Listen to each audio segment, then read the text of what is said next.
ईशा गुप्ता ने आखिरकार क्रिकेटर हार्दिक पांड्या के साथ अपने कथित रिश्ते के बारे में लंबे समय से चल रही अटकलों को खारिज कर दिया। सिद्धार्थ कन्नड़ के साथ बातचीत में एक्ट्रेस ने स्पष्ट किया कि उनकी हार्दिक से बात जरूर हुई, लेकिन दोनों के बीच कोई रिश्ता नहीं रहा। ईशा गुप्ता ने कहा, हाँ कुछ समय से हम बात कर रहे थे, मुझे नहीं लगता कि हम डेटिंग कर रहे थे, लेकिन हाँ हम कुछ महीने से बात कर रहे थे। हम उस समय शायद यह होगा शायद यह नहीं होगा स्टेज पर थे।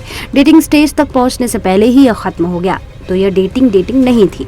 हम 1 या 2 बार मिले बस। तो हाँ, जैसे कि मैंने कहा, यह कुछ महीनों का था और फिर यह खत्म हो गया। जब उनसे पूछा गया कि क्या कभी किसी रिश्ते की वास्तविक संभावना थी, तो ईशा ने स्वीकार किया कि शायद ऐसा हो सकता था, लेकिन चीजें जल्द ही खत्म हो गई। उन्होंने कहा कि समय और डिजायर्स बिल्कुल मेल नहीं खाती थी।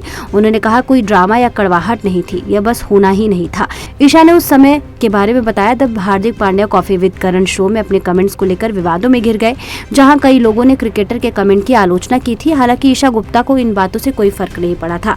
ईशा बताती है, उस हिस्से ने मुझे प्रभावित नहीं किया क्योंकि तब तक हम पहले ही बातचीत करना बंद कर चुके थे। दिलचस्प बात यह है कि जब 2019 में यह एपिसोड प्रसारित हुआ तो ईशा उन कुछ हस्तियों में से एक थी जिन्होंने इसके महिला विरोधी लहजे के लिए सार्वजनिक रूप से इसकी आलोचना की थी।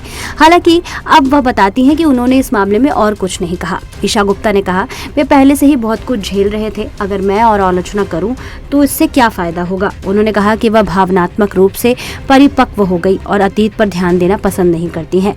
अभिनेत्री ने यह भी बताया कि उनका रिश्ता आगे क्यों नहीं बढ़ा। उन्होंने कहा कि वह सार्वजनिक सुर्खियों से दूर जमीनी सार्थक रिश्ते चाहती थी, जो शायद पांड्या को हाई प्रोफाइल सार्वजनिक जिंदगी से मेल नहीं खा रहा था।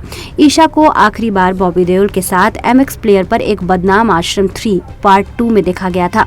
उन्होंने वनडे जस्टिस डिलीवर्ड में DCP लक्ष्मी राठी का किरदार भी निभाया था।